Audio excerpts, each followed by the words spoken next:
Hello viewers and subscribers, welcome to our channel. ముందుగా అందరికీ నూతన సంవత్సర ఉగాది శుభాకాంక్షలు. ఈరోజు మనము ఉగాది పచ్చడికి కావాల్సిన షడ్రుచులు ఏమేంటివి అన్నది ఇప్పుడు మీకు చూపిస్తున్నాను. ఉగాది పచ్చడి ఎలా చేయాలి ఏంటి అన్నది అందరికీ తెలుసు, కానీ మేము ఏ పద్ధతిలో చేసుకుంటాము, ఎలా చేసుకుంటాము అన్నది ఈ వీడియోలో మీకు చూపిస్తున్నాను. అదేవిధంగా మీరు ఎలా చేసుకున్నారు ఏంటి అన్నది కూడా కామెంట్ సెక్షన్లో కామెంట్ చేయండి. ముందుగా మనము ఉగాది పచ్చడికి 6 రుచులు ఉంటాయి, షడ్రుచులు అంటాం. షడ్రుచుల్లో మనకి ముందుగా కారము, పచ్చిమిర్చి అలాంటివి వేసుకుంటూ ఉంటాం. కానీ నేను ఇక్కడ పచ్చిమిర్చికి బదులు మిరియం పొడి వేస్తున్నాను. ఎందుకంటే ఇంట్లో చిన్నపిల్లలు ఉన్నారనుకోండి, కారం నోటికి పడిందంటే వాళ్ళకి కొంచెం ఘాటు వస్తుంది. అదే మిరియం పొడి అది వేసుకున్నాము అంటే ఇప్పుడు బయట ఉన్న వైరల్ ఫీవర్స్కి వాటికి కూడా మంచిది అన్న ఉద్దేశంతో మిరియం పొడి అనేది వాడుతున్నాను కారం కోసం. తర్వాత ఉప్పు, తర్వాత బెల్లం అంటే తీపిదనానికి, తర్వాత వేప పువ్వు మనకి చేదుకి సంబంధించింది. తర్వాత మామిడికాయ ముక్కలు వగరు కోసం మనము యూస్ చేస్తాము. తర్వాత పులుపు కోసం మనము కొత్త చింతపండుని అనేది వాడుతూ ఉంటాము. చింతపండుని ముందుగా మనము నీళ్ళలో నానబెట్టుకొని ఈ విధంగా గుజ్జుని తీసి పెట్టుకోవాలన్నమాట. ఇప్పుడు వీటన్నిటిని మనము ఒక మిక్సింగ్ బౌల్లోకి వేసుకొని అన్నిటినీ మిక్స్ చేసుకుందాం.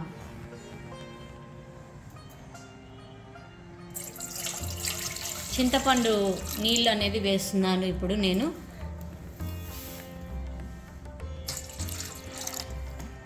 ఈ నీళ్ళు అన్నది ఎంత క్వాంటిటీ అన్నది మీరు మీ ఇంట్లో తినే మనుషులను బట్టి, మీరు ఎక్కువగా తింటారు జ్యూస్గా అన్నప్పుడు దాన్ని బట్టి మీరు ఈ క్వాంటిటీ అనేది చేసుకోవచ్చు అన్నమాట. అందుకని నేను మీకు ఎంత తీసుకోవాలి ఏంటి అన్నది చెప్పట్లేదు. ఇప్పుడు చూసారంటే మనము ఇంత సరిపోతుందన్నమాట. ఇది కూడా బాగా మనము ఇలా అనుకొని వేసుకున్నాము అంటే బాగా చిరిమి ఆ చేదుదనం అంతా కూడా నీట్గా వస్తుంది. సో మనము ఎక్కువగా వేసుకోవద్దు, మరీ ఎక్కువ చేదైపోతుంది అన్నమాట. సో దీనికి సరిపడా బెల్లము, ఈ బెల్లాన్ని మనం ముందుగానే పొడిగా చేసి పెట్టుకున్నామంటే ఈ వాటర్లోకి ఈజీగా డైల్యూట్ అవుతుందన్నమాట బెల్లం.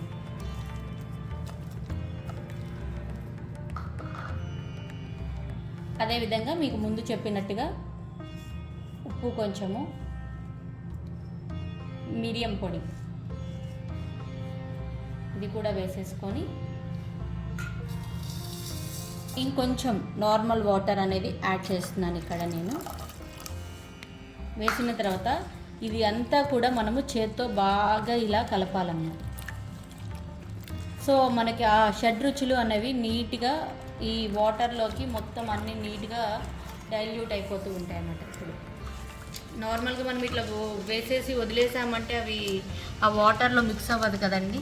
మీకు మనము చేత్తో ఇలా చేస్తున్నప్పుడు స్మెల్ అనేది తెలుస్తూ ఉంటుందన్నమాట. పచ్చడి, ఉగాది పచ్చడి స్మెల్ అనేది. ఈ బెల్లం పలుకులు ఇవన్నీ కూడా బాగా మెల్ట్ అయ్యేలాగా మనము దీన్ని అంతా కూడా వాటర్లో మిక్స్ చేసేసుకోవాలి.